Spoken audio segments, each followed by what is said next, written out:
ভিক্ষুক রাস্তা দিয়া যায় আর জমিদারের পুত্র বধূও যায়। একজন সামনের থেকে আসতেছে, একজন সামনের দিকে যাইতেছে। দুইজনের ক্রসিং এর সময় ভিক্ষুকের গায়ের কাদা জমিদারের পুত্রবধূর গায়ে লেগে গেছে। সে দুনিয়া আন্ধার করে ফেলছে, স্বামীকে ডাইকা নিয়ে আসছে, বলছে ভিক্ষুক আমার কাপড় নষ্ট করে দিছে। সে শুধু ভিক্ষুক ছিল না, বৃদ্ধ ছিল। বৃদ্ধ ছিল না শুধু, জীর্ণ ছিল, শীর্ণ ছিল। শরীরে কাপড় ছিল না, ফাঁকিরা কাপড় ছিল। পায়ে জুতা ছিল না, পেটে ভাত ছিল না।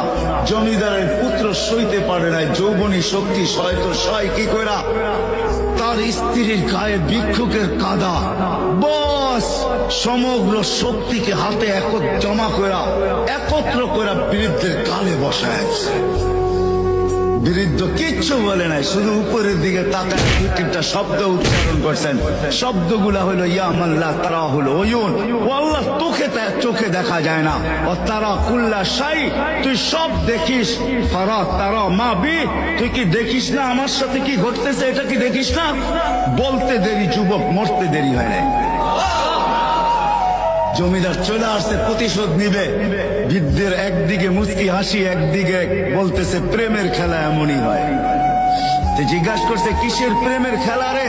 বলছে ওর প্রেমিকার গায়ে আমার কাদা লাগছে, পায়ের কাদা লাগছে, ও সইতে পারে নাই। যৌবনী শক্তি দিয়ে আমার বৃদ্ধ গালে বসায় দিছে। আমাকেও একজন ভালোবাসে, সেও সইতে পারে না।